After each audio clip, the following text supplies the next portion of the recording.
आत्महत्या कर लेते थे, आज उन लोग फ्री अनाज देने का ऐलान किया है। कहीं सोच करने के लिए जाते थे तो उधर से सब देखते थे। बच्ची लोग पढ़ने जाती थी, कतराती थी, शाम में कहीं लेट हो जाएगी कॉलेज से। पूर्ण भारत न्यूज़ के साथ और मैं हूँ यार यादव। इस वक्त आप देख सकते हैं मिथिला और मधुबनी लोकसभा के मातृशक्ति से जो है हमारी मुलाकात हो गई है। जानेंगे दोनों मातृशक्ति से कि बिहार में और ख़ासकर मधुबनी में महिलाएं कितना सुरक्षित है। खासकर मधुबनी लोकसभा में इतनी घटनाएं हो रही है और इतनी घटना हुई है कि किसी से छुपा नहीं है। फिर भी क्या विकास के मुद्दे पे और क्या भ्रष्टाचार के मुद्दे पे लोग वोट करेगा, क्या प्रधानमंत्री के मुद्दे पे और बिना प्रधानमंत्री का वोट करेगा, क्या कहना चाहेंगे मैम इस पे आप? पहले तो मैं आप सभी को जो है प्रणाम करती हूँ।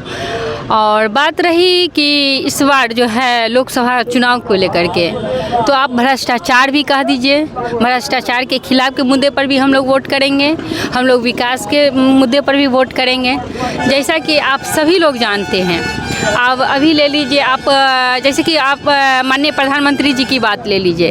हम लोग एक माननीय प्रधानमंत्री जी का एक भेजा हुआ दूत जो है हम लोगों के क्षेत्रीय मधुबनी लोकसभा के जो है माननीय डॉक्टर अशोक कुमार यादव जी हैं, जो माननीय प्रधानमंत्री जी का भेजा हुआ दूत है। और हम लोग जो है यहाँ के मानिए तो उनकी बेटी माननीय प्रधानमंत्री जी को हम लोग अपने भाई के रूप में, अपने मामा के रूप में मानते हैं, जो हम लोगों को सुरक्षा दिए। एक गरीब गुरबा को जो है समाज कल्याणी के तहत जितनी योजनाएं निकाले, जिस तरीके से आप ले लीजिए एक एक करके, जैसे महिलाओं की सुरक्षा के लेकर के पहले शौचालय की बात कर लीजिए। पहले हम सभी लोग महिलाएं किसी के घर में, शायद ही कोई अमीर घर होते थे जिसके घर में शौचालय होते थे। आज ऐसा कोई परिवार नहीं है जिसके घर में शौचालय नहीं हो। ऐसा पहले कुछ सालों पहले 14 से पूर्व ऐसा शायद ही आपको मकान मिलता था, जो आपको छत का मकान मिलता था। लेकिन आज चले जाइए तो आपको देखने के लिए, एक एग्जाम्पल देने के लिए भी आपको जो है ना खपड़े की मकान नहीं नज़र आएगी। आज हर घर लमसम जो है छत का मकान बन चुका है।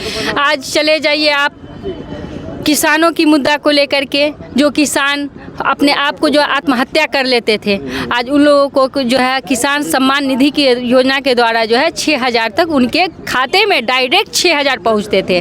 आपको याद होगा कि एक बार पूर्व प्रधानमंत्री ने बोले थे कि हम 1 रुपया भेजते हैं और 1 पैसा या 25 पैसा जो है आम जनता तक पहुंचता है।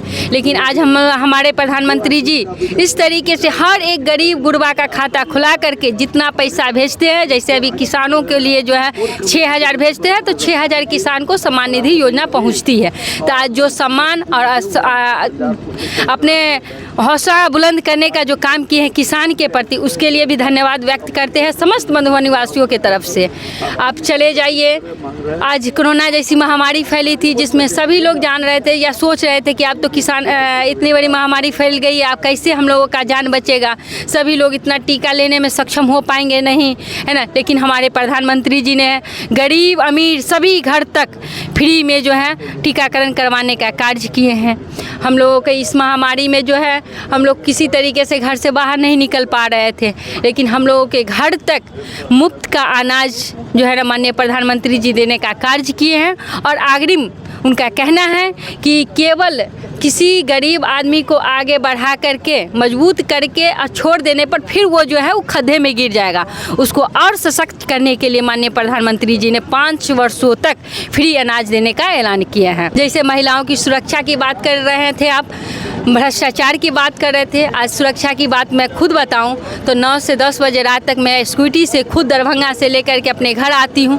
आज सुरक्षित मैं अपने घर पहुंचती है, हमेशा लमसम 3 सालों से तो कंटिन्यू, और वैसे 5 साल से हम स्कूटी चलाते हैं, तो स्कूटी से हम रोज़ 9 बजे 10 बजे रात में हम अपने घर पहुँचते हैं। तो एग्जाम्पल आपको सुरक्षा का यही दिख रहा होगा कि 14 से पूर्व क्या कोई महिला 5 बजे से बाद आती तो वो घर पहुँच पाती। तो इसकी बात करिए, क्या जो धारा 370 थी क्या वो कनी बड़ी मुद्दा थी? जो 500 वर्षों से लटकी हुई जो आपको राम जी का जो मंदिर था जिस पर इतना हिंदू मुस्लिम का इतना विवादित था, अपने अपने भाई भाई में लड़ता था लोग, है ना। अपने सब चीज़ अच्छा होने के बावजूद भी जो है भाईचारा को ख़त्म किया जाता था।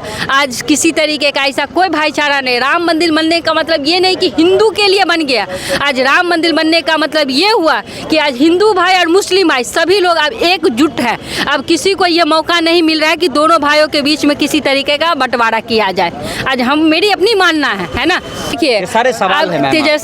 तेजस्वी यादव जी अब क्या बोल रहे हैं, उनसे ये पूछिए ना कि वो क्या कर रहे हैं। वो अपने तरीके से कुछ भी बोल दे। जैसे अभी बोल रहे हैं कि हम 17 महीना में जो है बना हुआ योजना को जो है ना पारित कर दिए, तो बोल रहे हैं हम ही नौकरी दे दिए। तो इसको आप सच नहीं ना मान लीजिएगा।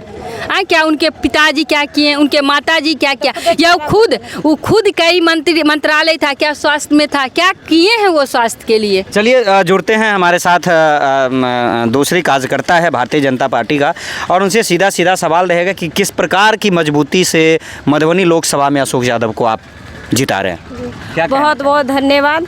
सबसे पहले तो हम ये कह रहे हैं कि आदि आबादी की एक यही ठाना है। सबसे पहले मतदान 5 साल का मेला है। साल में तो छठ पूजा होली सब त्यौहार आता है, ये 5 साल का मेला। सबसे पहले मतदान तब जलपान। हम लोग को इतना सुरक्षित दिए हैं। जो सुबह कहीं शौच करने के लिए जाते थे तो उधर से सब देखते थे, लेकिन ये किए प्रधानमंत्री जी आज कम से कम हम लोग की इज्जत ढकने के लिए दिए। और उसके लिए पहले जो बच्ची लोग पढ़ने जाती थी कतराती थी, शाम में कहीं लेट हो जाएगी कॉलेज हम कैसे आए, लेकिन अब वो नहीं है। गुंडा राज नहीं चल रहा है। कितना अच्छा है, आराम से ट्यूशन भी कर लेती, कोचिंग भी कर लेती है, स्कूल जाके भी कंप्यूटर क्लास करके आती, सुरक्षित आती है। इसके लिए हम मोदी जी को वोट करेंगे। उसके बाद क्या बोले गैस चूल्हा, पहले हम लोग की गांव घर की देखते थे दादी नानी सबको, चाची सबको पत्ता बहारने जाती थी, आँख में धुआं लगता था, आँख खराब हो जाता, रोती थी। वो गरीब आदमी आँख का ऑपरेशन कहाँ से करवा पाए। अब देखते थे कि पहले बड़े बड़े घर में चूल्हा जलता था, गैस चूल्हा। फन्ना के कुटुम्ब वाले कनी चाय बना दो फन्ना के घर में। अब वो नहीं, हमारे मोदी जी है सबका साथ, सबका विश्वास, सबका विकास, एक साथ लेके चलते हैं हम लोग, उनके लिए वोट करेंगे। लेकिन विपक्ष का कहना है कि गैस तो दे दिए, लेकिन ये 1200 का गैस जो है कौन कैसे खरीदेगा। 1200 का गैस कैसे है? 400 में 450 500 में गैस मिल रहा है। जिनके पास राशन कार्ड है उनको तो 1200 का कहाँ गैस मिल रहा, कौन कह रहा है? तो तेजस्वी कह रहे हैं। तेजस्वी जी वो क्या कहेंगे, वो तो खुद नौमी फेल, वो तो खानदानी ले चल रहा है। जो आदमी तेजस्वी जी जो कर रहे हैं वो उनको 2 भाई है ना, 2 भाई है ना। जब बड़े भाई को उनका बापे खुद उनको नकार रहा है, वो मुरलीधारी को जो बाप नकार रहा है, जो एगो बेटा को 5 मंत्रालय दे दिया, एक बेटा के 1 मंत्रालय दे दिया। और जो आदमी खुद अपना बहू को इज्जत नहीं घर में दे पा रही है, वो दूसरे बहू बेटी के क्या इज्जत दे पाएगी? क्या इज्जत दे पाएगी? उसके बाद जो क्या जादव समाज में लड़की नहीं थी तो काहे क्रिश्चियन से शादी कर ली?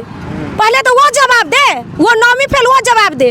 वो अपना घर नहीं संभाल रहे, क्या देश संभालने के लायक हो गए? वो नहीं संभाल सकते हैं। वो ऐसा नौमी फेल के उस जगह हम लोग को मुख्यमंत्री बना दे, उससे अच्छा हम लोग अपना घर संभाल के। लेकिन मैडम यही नम्मी फेल आपकी सरकार गिरा दिया था। और सरकार यही नम्मी फेल जो है भारतीय जनता पार्टी और सम्राट चौधरी जो आए थे उसको जो है मुरेठा बांधने पे मजबूर कर दिया था। क्या कहना चाहेंगे इस सब पे? उस सब पर हम क्या कहना चाहेंगे? वो खुद जो है ना बिचौलिया है, कभी इधर का पकता ना धोबी के कुत्ता, ना घर के ना घाट के, जो खुद का उसका घर नहीं संभाल रहा है। कोरोना काल में उसका घर नहीं संभाला, धोबी के कुत्ता के बना बोले ऐसा धोबिया पठान मारेंगे नहीं सवार। सारी महिला शक्ति जो क्या कहता ना घर के रहोगे ना घाट के, बात तो चारा चोर अब पूरा खानदाने लेके चल रहा है। क्या और ज्यादा में टिकट देने के लायक नहीं था? बहिने लड़े, माइये लड़े, बेटी रहे। अब थोड़ा दिन के बाद उसकी पोती भी हुई है, 20 साल के बाद पोती को भी लड़ा देंगे। वो क्या करेंगे? तो आप देख सकते हैं मधुबनी की महिला शक्ति किस प्रकार से आग बबूला है, और ये कह रही है कि जिस प्रकार से विपक्ष की राजनीति है वैसे राजनीति प्रधानमंत्री मोदी का, भारतीय जनता पार्टी का नहीं है। आने वाले समय में जिस प्रकार से आप दुर्गा के अवतार में आप इनको बोलते हुए देख सकते हैं, मुझे लगता है कि मधुबनी में आने वाले समय में इनकी संख्या और इनकी कार्यशैली जो है उसी अवतार में नजर आएगी। बने रहिए संपूर्ण भारत न्यूज़ चैनल के साथ और दीजिए इजाजत। धन्यवाद। जय हिंद, जय भारत।